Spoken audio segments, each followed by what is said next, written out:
રામાયણ એમ કે છે જેને જોઈને લઈ જાઓ, મહાભારત એમ કે છે કોઈને કઈ દેવું નથી. તો મહાભારત નું પરિણામ જોવો, રામાયણ નું પરિણામ જોવો.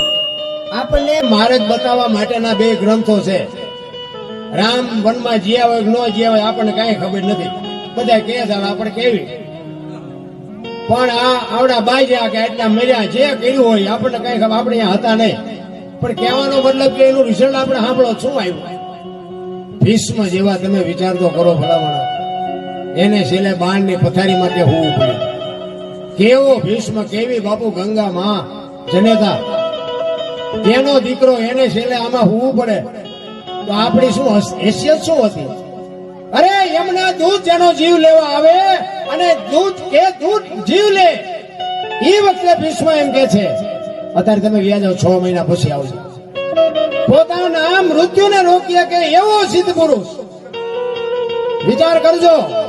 પોતાના મોતને રોકીએ કે એનામાં શક્તિ કેટલી છે. એને બાણની પથારીમાં હોવું પડ્યું તો આપણે કેટલાના બૂસ માર્યા એ જોવું નહીં જોવે. આપણે આપણા કર્મ નહીં ભોગવવા પડે. કર્મ કોઈ દી છોડે નહીં, પછી ભલે હોય. ભગવાન પરાશીના પીપળે ભીલે લઈ લીધા પ્રાણ. અખિલ બ્રહ્માંડના માલિકને ખબર ન હોય કે હું આ જઈશ તો ભીલ મને બાણ મારશે ને ખબર ન હોય. બધી એ ખબર હોય, પણ બાપુ કર્મ તો કોઈને છોડ્યું નથી.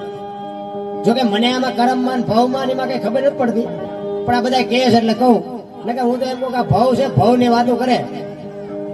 ઓલા ભવમાં ને ઓલા ભવ, મને એમ થાય કે કાલની ખબર નથી, ભવ ની શું ખોડ્યું છે કોઈને ખબર કાલ શું બનવાનું છે. અરે એની ક્યાં વાત કરો તમે, આવ્યા છો ક્યાંથી લો એ કોઈને ખબર હોય તો જવાનું ગમે હોય. આવ્યા એ કોઈને ખબર છે તો હું લેવા છો આપણા ફીંદવા જોઈએ. આ વર્તમાનમાં જીવન ભૂતકાળ ને ભવિષ્યકાળ ને જવા દો ને જે હોય. આપણે કેમ આવ્યા એ કયો સમય આવવાનો નથી, હવેનો સમય કેવો આવવાનો છે એ ખબર નથી, તો હું ડગામાં ઠેકડા ભરવા. આજ આપણે અહીંયા માતાજીના સાનિધ્યમાં ભજનના પ્રોગ્રામમાં બેઠા છે, બસ એટલી જ વાત રાખો ને. આગળની વાત એની ભાઈ હોપી દોરી કરશે કરવું છે. પણ આ તો કે 2 દી પછી મારે આમ કરવું છે, 5 દી પછી આમ કરવું છે, મહિના પછી આમ કરવું છે. તા તો કે ઓલા ભાઈ તું કે ગયા લ્યો કરો લ્યો. અરે કઈ નથી થતું. એને હોપી દો બધું ઈ કર્યા કરશે. મારે આજ 5 મેરાજ છે, આ બધા મારી હારે છે. 5 મેરાજ છે અને હજી 2-3 રાત હજી અમારે આ વખતે હવે રાજકોટ બાજુ કાલ જવાનું. આમ આઈપા ખેપ મારી હતા નથી, હવે આમ ખેપ મારવાની. પણ લડવાનું છે બસ. આપણને એક જ વાત છે કે આ શરીર જ્યાં સુધી સહકાર આપે, એક આવા 5-10 આત્માને મોજ આવતી હોય તો આ દેહને એક દી દુનિયા દિવાળી જ મૂકવાની છે. તો આ દેહ થી આનંદ આવતો હોય, આ દેહને શું હાચવીને શું કામ છે, લડી જ લેવાય ને. કહેવાનો મારો અર્થ એ છે કે એક માણસને ઉપયોગ ન થાય ને તો એને જીવવાનો કોઈ અધિકાર જ નથી. અમારા ગુરુ મહારાજ તો એમ કહેતા હતા કે કોઈ સાધુ હામો મળે, કોઈ ભક્તિવાન માણસ હામો મળે અને મોઢામાંથી જો સીતારામ ન બોલી શકો તો કે મરી જાય. એ કે તમને જીવવાનો કોઈ અધિકાર જ નથી. માણસ સીતારામ બોલી શકે ને ભલા માણસ. કૂતરું આપણને હામું મળ્યું એને બિચારાને ઘણું બોલવું હોય પણ બોલી શકે. તો તમને બોલતા આવડે છે તો તમે બોલતા નથી. અમારા ગુરુ તો બાપુ અમુક શબ્દો અમને એ કે રાતે 2 વાગે તમારા ઘરે આવો અને તમારી શેરીનું કૂતરું તમને જોઈને જો પૂંછડી ન પટપટાવે મરી જવા. તમારું કૂતરું તમને નથી ઓળખતું, શું દુનિયા તમને ઓળખે. અરે સંતોના શબ્દો બાપુ કાળજુ કાપી નાખે, કાળજુ. મારા રામ, હજી તમને મને નક્કી જ નથી થયું ભજન કોને કહેવાય. એક ભજન કે છે પેલા મેં જન્મા પછી જન્મા બડા ભાઈ, ધામધૂમથી મારા બાપા જન્મા પછી જન્મી મારી માં. વાહ ભાગી નાખે નહીં કો હોય આવું. એમ કહ્યું છે હોય લો, એ તમને નો સમજાય તમારો પ્રશ્ન. આના માટે જ બાપુ સદગુરુ જોવે. પેલા હું જન્મો, પછી મારા મોટા ભાઈ, પછી મારા બાપા, પછી મારી માં. ભજન કે છે કે સાચી વાત. આનો ખુલાસો કરવા માટે સદગુરુ જોવે. ગણપતિ કે ભોળાનાથ નો દીકરો અને ગણપતિ નું માથું કે ભોળાનાથે કાપ્યું અને હાથીનું કાપીને લગાડ્યું. હું એમ કહું છું કે હાથીનું કાપીને લગાડ્યું, પેલું કાપ્યું ત્યાં જ નહીં પડ્યું. હાથીનું હુકમ કાપીને લગાડ્યું અને હાથીનું માણસના શરીર ઉપર લાગે આવડું આવે, આ ફીટ થાય. તમને જેમ લાગે છે હાચું, નકર તો આધુનિક યુગ છે, ખોટું ન હાલવા દે. આ સમજવા માટે સદગુરુ જોવે. આ કોઈ નિયાળમાં ભણાવતું નથી. આની માટે બાપુ સારા સદગુરુની જરૂર પડે. સદગુરુ વિના બાપુ આ તમને મને સમજાય નહીં. ભજનના ભરોસે તમે રહ્યો, ભજનના ભાવથી રહ્યો ધીરે ધીરે તમને પગથિયે ચડશો તો સમજાય જાય એક દી પાથરું તમે કહેતા એક ઘડી આધી મેં પુનિયા તુલસી સંગત સાદગી કટે ખોટી અપરાધ આના એક આધારે તમે હાલ્યા કરો ને તો એક દી વહેલો મોડો પ્રકાશ થાય ને થાય. ગંગા સતીની વાણી કે 21,600 શ્વાસા આ આપણા શ્વાસા આપણે હોઈ જાય તોય ચાલુ રહેશે. હાકે છે કોણ બોલો? હોઈ જાય તે આપણા ઉપરથી ઉંદડા કે મીંદડા કે યારું કે ગમે એવી ખબર નથી રહેતી. તો આપણા દેહ ની દિશાની તો ખબર રહેતી નથી. તો શ્વાસા તો ચાલુ જ હોય છે. તો એ કોણ ચાલુ રાખે? તો એવું નથી લાગતું કે આપણા ભેગો ભગવાન છે ને આપણે દ્વારકા સોમનાથ આંટા મારી 21,600 શ્વાસા ગંગા સતી કહે છે. 1 મિનિટના 15, 1 કલાકના 900, 12 કલાકના 10,800 અને 24 કલાકના 21,600 થાય. જેને ગણવા એને ગણી જોવાની સૂચ. આ ગંગા સતીનો પરફેક્ટ હિસાબ. નાભીથી ઉઠે છે, નભમાંથી આવે છે.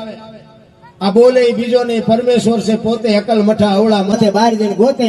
ભાણ કે તું ભટકીશ નહીં, મથી લે તારા અંતરમાં ઠીક કરીને બે જા પછી કરવું પડે ને કાંઈ. પોતાની અંદર જઈને બાપુ ફાંફા બહાર મારે છે.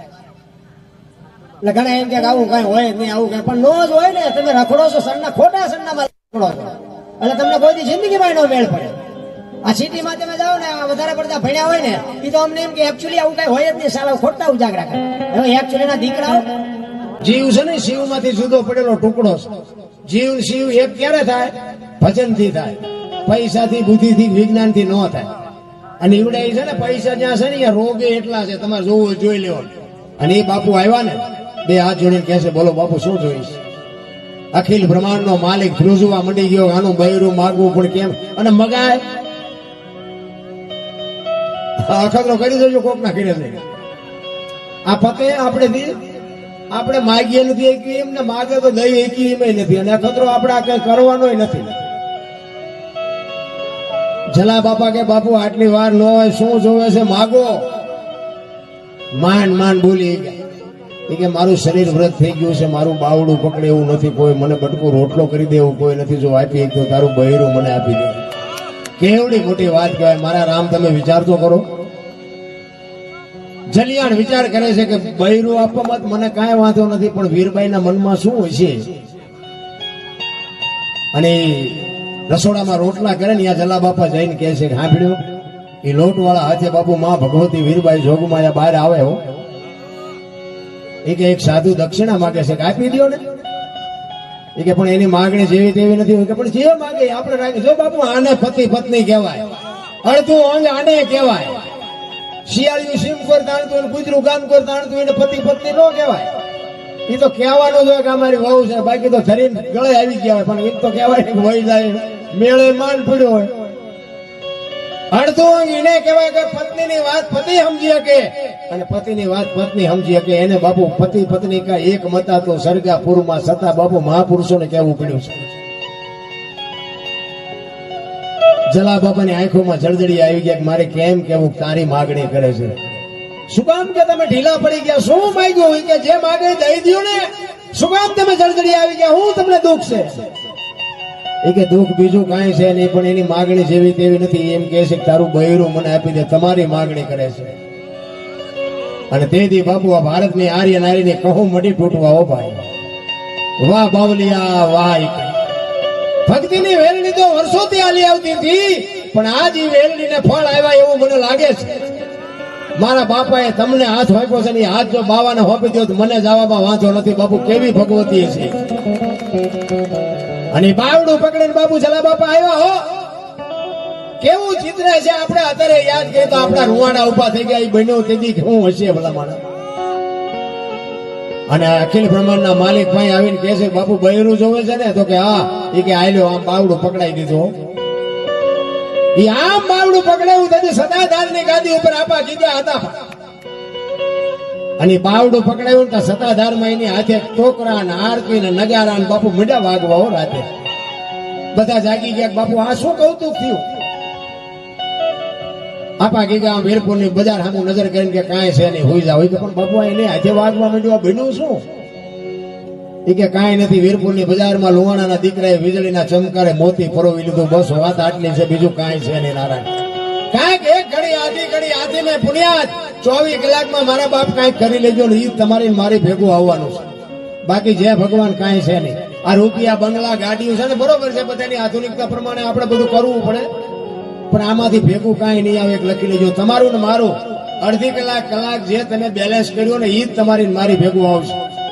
આ છોકરા બૈરા બરોબર છે, આપણે ઊભું કર્યું છે એનું આપણે પાલન કરવું પડે, એ આપણી ફરજમાં આવે, પણ એ આપણા નથી, મગજમાં રહેવું જોઈએ.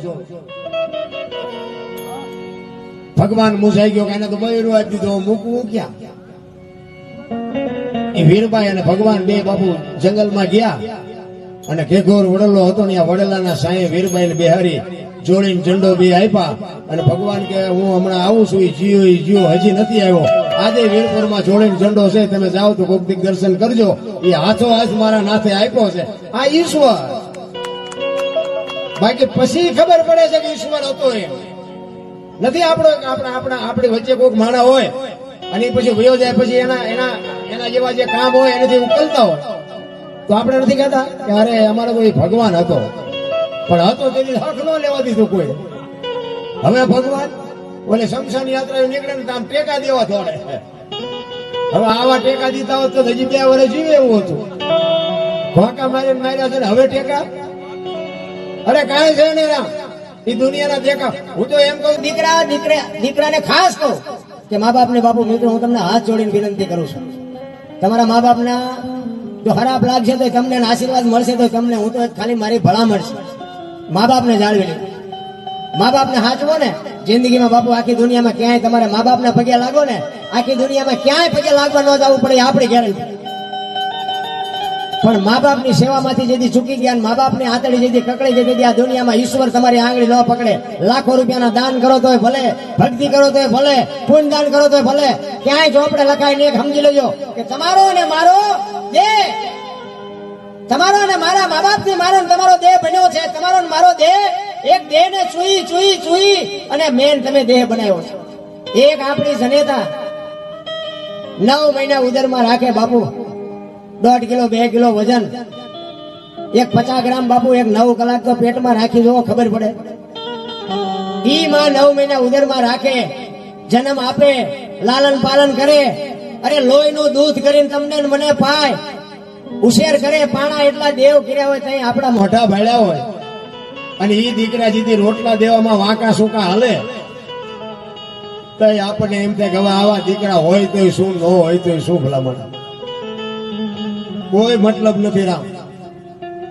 અને હું તો આ બહેનોને ખાસ કહું કે હારા દીકરા માટે તો બાપુ છે ને તમારે કઈક ભક્તિ કરવી પડશે ને તમારે કઈક ઉતરવું પડશે. સંસ્કાર તો માં આપે તો થાય, ભાઈમાં તો કઈ ઠેકાણા જ નથી. ભાઈઓ તો બધે બાયું ચડાવે છે, મૂછે વોળ દે છે, બીજું કઈ કરતા નથી. જેટલા બાપુ છે ને, જો આ સતી ને સાસટીઓ ને જેસલ ને કુંભો ને માલદે ને આ એકે હામાં મળ્યા હારા નહીં. આમને સુધારવા વાળી માં ભગવતીઓ જ છે. એ આ જોગ માયાવીઓ સુધારી, અને તે દી આપણા જેવા જ હતા. જાણમાં તો તે દી આપણા જેવું જ હતું. આપણે રોજ બિસ્કોટના બટન તોડીને ઘરે આવીને બૈરાને ન ખબર હોય શું ધંધા કરીને આવે છે, બધી ખબર જ હોય, પણ એના પનારા પીડ્યા હોય જાય ત્યાં. એટલે બહેનોને ખાસ કહું કે સારા સંતાન તો બાપુ સંસ્કાર આપો તો થઈ શકે. બાકી ભગવાનને કહો હે ભગવાન હારો દીકરો દે, હારો દીકરો શું અહીંયા દુકાન છે તમને હારો દીકરો દઈ દે?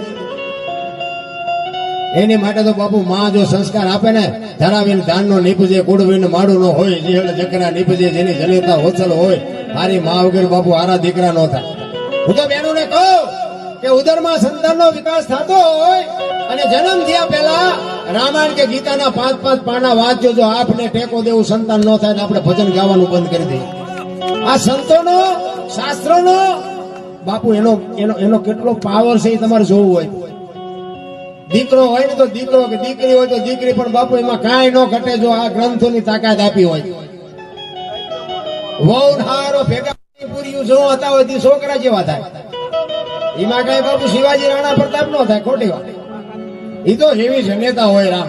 એનો તમને એક દાખલો આપે, ગામમાં દીકરી છે ને, દીકરી એ ઘરનું બાપુ અદભુત પાત્ર છે. ભાઈઓ હોય, ભાભીઓ હોય, મા બાપ હોય, દીકરી હોય, દીકરો હોય, પણ દીકરી છે ને, દીકરી એ આખા ઘરનાનું કામ કરતી હોય.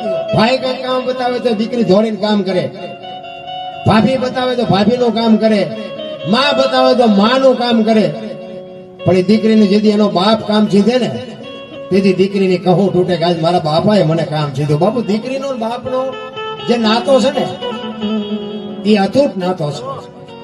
એક ગામની માલિકા એક બાપે કીધું બેટા ગામના પાદરમાં ખેતર કે બેટા હું હાથી લઈને જાઉં છું મારું ભાત દેવા આવીશ કે હા બાપુ આવીશ ચોક્કસ આવીશ જાઉં કે હમણાં રોટલા બનાવીને ભાત લઈને આવું. બાપ એ કે હાથી લઈને અને એની દીકરીએ ભાત તૈયાર કરી અને આજુબાજુ એની બેનપણી હતી ને 3-4 બેનપણીને કીધું હાલો ને મારા પાદરમાં અમારું ખેતર છે ને મારા બાપુ હાથી લઈને ગયા છે ભાત લઈને આપણે હારે હમણાં આવતી રહેશું. એ 4-5 બેનપણીઓની ભાત લઈને દેવા જાય છે. વચ્ચે એક નાની એવી નદી આવે અને ગોઠણ હમું પાણી બહુ ઝાઝું પાણી નહીં પણ પાતળું પાણી અને નદીના હામા કાંઠે ખેતર. એ નદીમાં એ 4-5 દીકરીઓ ઉતરી અને સામેની ભેખડમાં નજર કરી તો બાપુ એક ડાલા મથો હાવજ ક્યાંકથી માળણ કરી અને આવેલો દાંતમાં કઈક કરજ ભરાણેલી અને આમ નામ પંજા મારે હાડકું ભરાણેલું દાંતમાં અને હાવજની સામે દીકરીની નજર ગઈ ને બધી દીકરી ઉભી રહી ગઈ કે સામે હાવજ બેઠો કેમ જાવું. ઓલી બીજી બધી બેનપણીઓ પાછી વળી ગઈ પણ ઓલી દીકરી હતી ને એ પાછી ન વળી. એ કે હું પાછી વળી જઉં મારા બાપુ ભૂખ્યા રહ્યા.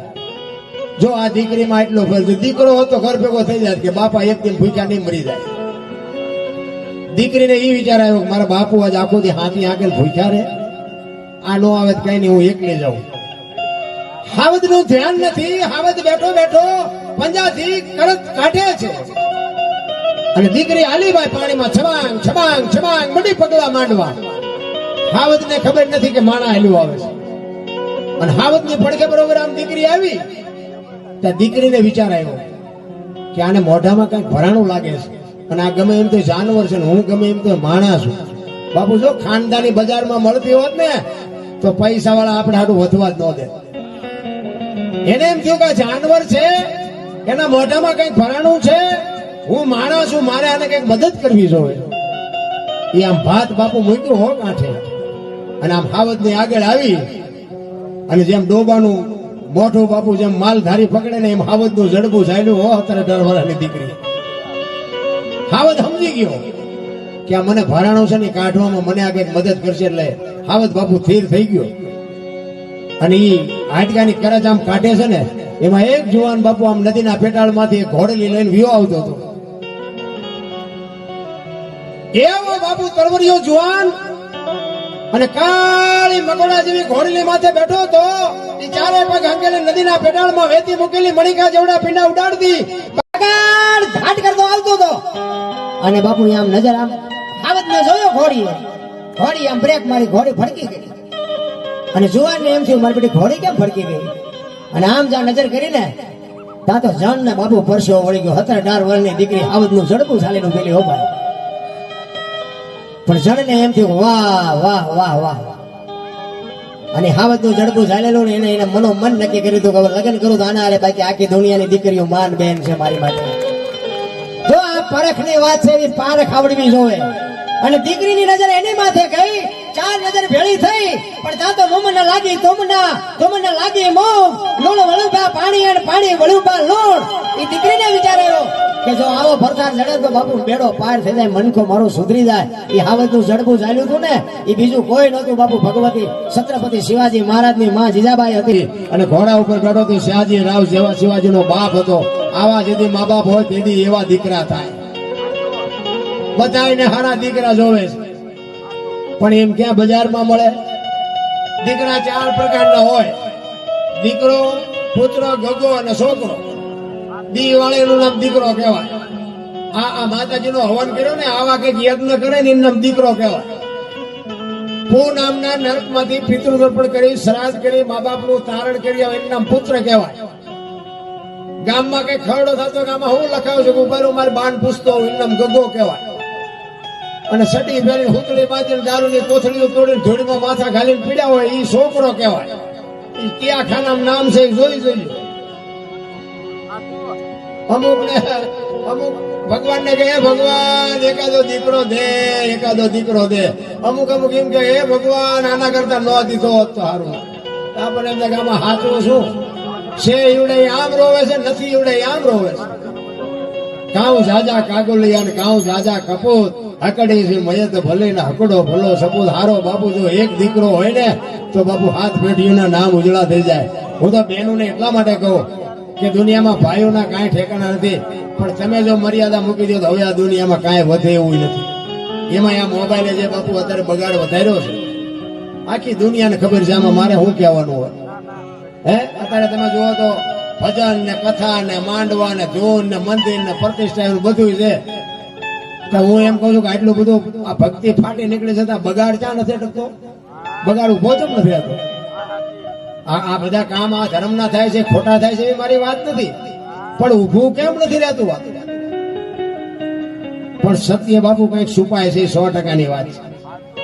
એટલા જ માટે કહું છું કે બહાર બધે દુકાનો નાખી છે, કાંઈ દેતા જાઓ લેતા જાઓ એમ કોઈ કહેતું જ નથી. અને ઘરે બાન બાપા એમ કે બટા તું ગામમાં જતો હોય એક મારા આટલું શીકડી ની કોથળી લેતો હોય ત્યાં ગળે સોટે બોલો. તમારે બીજું કઈ કામ જ નથી, એટલે ઓલા પણ લાખ રૂપિયા સો હેરો થાય, 10 રૂપિયા શીકડી નો લાવી દે. સાચું છે, સમજાતું નથી. 40 લાખની ગાડી લઈને નીકળે, વાયેલી સીટમાં જો કૂતરો બેઠો. હવે આમાં માને બાપાને બેહર્યા હોય તો જિંદગીમાં કાંટો ન વાગે રામ, પણ એ તમને મને હોતું જ નથી. એટલા જ માટે મહાપુરુષોએ કીધું છે કે માન બાપ જેવા બાપુ ભગવાન આ દુનિયામાં ક્યાંય છે નહીં. આ માનું જે તમે કાર્ય કર્યું ને, હું તો સલામ કરું છું ખરેખર. એના માતા પિતાને હપરી હો સલામ કરું છું કે આવા સંતાનોને બાપુ સંસ્કાર આપ્યા છે કે આવી ભગવતીને કઈક આવું છે. અમારે ત્યાં મારે મારા માતાજીના મંદિરે મારે હવન કરવાનો છે 24 તારીખે. કારણ કે માંડ મારો મને આ ભજનના પ્રોગ્રામની તારીખ જ બાપુ એટલી છે, મને કોઈ છોડતું નથી. પણ જૂઠું બોલ્યો, મેં કીધું માતાજીને મેં કીધું માફ કરજે, મેં કીધું તારા આટલું જૂઠું બોલવું પડશે.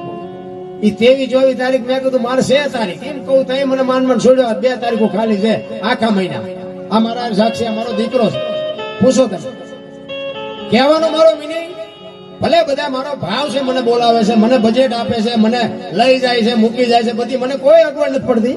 પણ કહેવાનો મતલબ કે મારી માહામું મારે જોવું કે ન જોવું, બસ મને શોખ એ છે, બાકી બીજી કોઈ વાત નથી. ભજન તો આપણે જ્યાં સુધી આ ટાંટી હાલે ત્યાં સુધી કરવાના છે, 100%ની વાત છે. બધાનો ભાવ પ્રેમ છે, નકર કે અહીંયા હું આવું તો જ થાય. કલાકારો તો દુનિયામાં ખટાડા ભરાય એટલા છે. હા, હજી હમણાં 2 દી પહેલા જ તમારે પડખે ગામ વડાસણા કેવું કોઈ ગામ છે ત્યાં જ હતો, હજી 2 દી પહેલા. પણ આ બધો ડાયરો અહીં બેઠો. આ બધા મેં કીધું હું અહીંયા આવવાનો છું, તો કે અમે આવશું. આ બધા અહીંયા આવ્યા. આ ભાવ ખેંચી લાવે. પ્રેમ ને વાચા હોત તો જગત જોગી બની જાત, હલકે ને હેમાળે જાત, પછી ભગવા ભેરી ભૂદરા. કોઈ ને એવો ટાઈમ નથી. પણ બાપુ પ્રેમ હોય ને, મારા થાકેલો હોય ને તોય આવે હાલો અહીંયા જાવું છે. પ્રેમ છે રિએક્શન નો મંત્ર છે. પ્રેમ હોય ને અહીંયા પરમેશ્વરને આવવું પડે, અને પ્રેમથી જ પરમેશ્વર આવ્યો છે. દુર્યોધનના 32 ભાતના ભોજન મૂકીને બાપુ વિદુરની ભાજી ખાધી, ઇતિહાસ સાક્ષી બોલે છે. વિચાર કરજો, અખિલ બ્રહ્માંડના માલિકે સબરીના બોરા ખાધા. શું કામ ખાવા પડે? એને ખાવાનો તૂટો હતો બાપુ. માલપા ભાવ ભળી જાય ને. તમે એક માતાજીનો તાવો કર્યો હોય ને, તાવો એની હુંવારી ખાજો, અને ઘરે તમે બનાવીને ખાજો. મેં એ હુંવારી જોઈ ને, એ હુંવારી પૂરી કે હુંવારી જે કહેતા હોય, તમે માતાજીના તાવાની હુંવારી ખાજો અને આ હુંવારી ખાજો. તમારા ઘરે શેરો બનાવીને ખાજો, અને ઘરે સત્યનારાયણની કથા કરીને શેરો બનાવીને ખાજો. તમને તરત ખબર પડી જાય કે પ્રસાદ કોને કહેવાય. ભોજનમાં ભક્તિ ભળી જાય એટલે પ્રસાદ થઈ જાય. ઘરમાં ભક્તિ ભળી જાય એટલે મંદિર થઈ જાય. પ્રવાસમાં ભક્તિ ભળી જાય ને એટલે યાત્રા થઈ જાય. અને માણામાં જો ભક્તિ ભળી જાય ને તો સંત થઈ જાય. ભક્તિ ભળતી નથી. પ્રોગ્રામ આવે હવારે કે ભારે મજા આવી, ભારે મજા આવી, પણ યાદ કર્યું કઈ તો યાદ કઈ ન રહ્યું. ઈ ડખો છે. નકર આ વરસાદ આવે, વરસાદ તો આમ એક હરખો જ પડે ને. પડી તો પછી જેને કેવું પાત્ર મૂક્યું એવું મળે. ગ્લાસ મૂક્યો ગ્લાસ જેટલું આવે, ડોલ મૂક્યો ડોલ જેટલું આવે, માટલું મૂક્યો માટલા જેટલું આવે. કોક અભાઈ ગયા ઊંધું મૂક્યું કોરે કોરું રહે. આમાં તો શું લેવું છે મૂકવું હોય તો આપણે જોવાનું ને. મજા જ નહીં છે બધા. તમને અને મને એક માણસનો અવતાર મળ્યો છે. મને તો એમ થાય કે સ્વર્ગ વર્ગ છે ને, બધા કે સ્વર્ગમાં આમ છે ને આમ છે, કાંઈ છે નહીં. જો સ્ટેજ ઉપર આ દુનિયા મને જોવે છે ને, ભલે જોવે. સ્વર્ગ આપણે બેઠા છીએ ને, સ્વર્ગમાં બેઠા છીએ. કોઈને વેમ હોય ઉપર સ્વર્ગ છે ના, કાંઈ છે નહીં. બધા કે ને ઇન્દ્ર ભગવાન સોનાના સિંહાસન ઉપર છે ને અહીંયા ઇન્દ્રની અપસરાયું નાચ કરે છે ને અહીંયા ફુવારા છે ને તો અહીંયા કોઈક જીવ્યું હોય તો કહો તો મારે પગ ચાલવા છે કઈ છે નહીં આ ડીંગો ડીંગ આમ જ હાલે છે. આ બેઠા છે ને આ સ્વર્ગ મેં તમને પૈસા આપ્યા છે હું બોલું છું તમે સાંભળો છો આ શું છે આ તમે કઈ મારા દાબ થી તો કઈ સાંભળતા નથી અમને અહીંયા અત્યારે ચડાવ્યા તમે હેઠે બેઠા છો આ જ સ્વર્ગ છે બાકી કોઈ સ્વર્ગ વર્ગ છે નહીં મા બાપના ચરણમાં સ્વર્ગ છે અને હરિભજનમાં કે આવી માના સાનિધ્યમાં બાકી સ્વર્ગ વર્ગ ગોતતા નહીં છે મેં આ ખટારો આંકો 20 વર્ષ આંકો આખી દુનિયા રખડી આવ્યો આખી દુનિયામાં લાવો લાવો જ કરે છે કોઈ કઈ વાતમાં છે નહીં અને જીવનનો સિદ્ધાંત હોવો જોઈએ એક વ્યસન ન કરાય જોકે અમારા બીડીનું એક વ્યસન છે એટલે અમારે બહુ ફે મારે નથી કહેવાતું મા બાપની સેવા કરાય વ્યસનથી થોડુંક આઘું રહેવાય અને કુટુંબ પરિવારમાં એકતા રખાય બસ ગાડું હાલવાનું ટેસ્ટથી હાલવાનું કોઈની પાસે કઈ શિક્ષણ લેવા નહીં જવું પડે આખા ગામ મારે મેળ હોય હગા ભાઈ